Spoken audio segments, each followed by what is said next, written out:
श्री गणेश। ठंडी रोटी की कहानी है। एक लड़का था, उसका माँ शादी कर दिया और वह लड़का कोई काम नहीं करता था। तो उसका माँ जब भी खाना देती थी तब बोलती थी माँ उसको कि लो बेटा ठंडी रोटी खा लो। तो उसी प्रकार से माँ देती थी, वो लड़का खा लेता था क्योंकि वह काम नहीं करता था। आज शादी भी कर दिया था उसका माँ। तो एक दिन उसका माँ बाज़ार गई, कहीं काम से बाज़ार गई और बहू को बोल के गई कि बहू लड़का को खाना दे देना और बोलना कि यह लो ठंडी रोटी खा लो।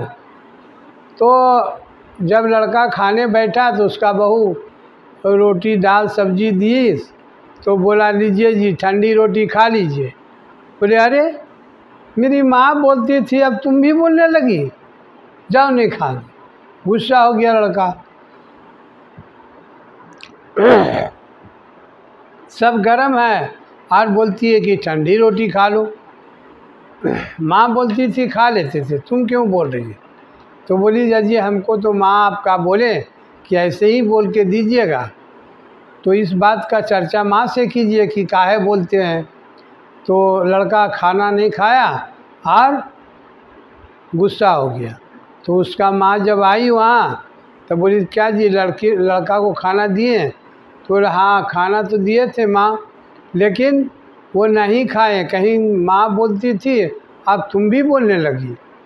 तो लड़का बोला कि माँ ये क्या बात है जो ऐसे बोलती हो तुम लोग कि सब कुछ गर्म रहता है और बोलती हो ठंडी रोटी खा लो। तो माँ बोली कि देखो बेटा अब तुम कमाते नहीं हो और तुम्हारा बाप का कमाई ठंडा पड़ गया, इसीलिए बोलते हैं कि ठंडी रोटी खा। तो इसके मतलब हम कमाएंगे तब गरम रोटी खाएंगे। तो बोला हाँ तुम अपना कमाई करोगे ना तब तुमको बोला जाए कि गरम रोटी खा लो बेटा। तो ठीक है माँ, कल से हम काम करेंगे और काम करके लाएंगे। तो उसका माँ बोला ठीक है। इस कहानी से समझ में आया कि शादी करने के बाद ठंडी रोटी नहीं खाना है, अपना कमाई की गरम रोटी खाना है।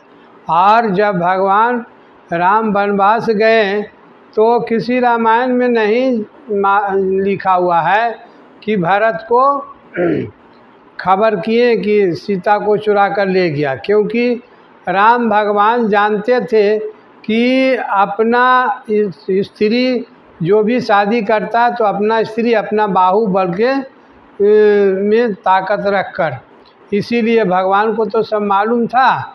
तो इसीलिए वो अपना बाहुबल से सीता जी को अपना छुड़ा कर लाए और कहीं नहीं कहने गए भरत को कभी कि हाँ सीता को चुरा कर ले गया, क्योंकि शादी किए श्री राम भगवान और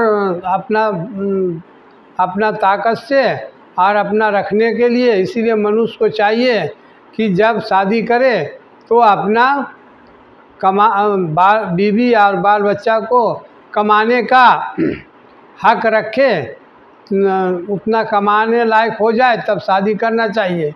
राम भगवान सुग्रीव को 4 पदार्थ दिए, तब एक सहारा लिए उनसे, उसको राज्य दिए, स्त्री दिए, लौटाए, तब उससे एक स्त्री के लिए वो अपना सहारा उससे लिए। पहले उसको सहारा दिए तब फिर अपना वो उससे सहारा लिए। हरि ओम नमः शिवाय।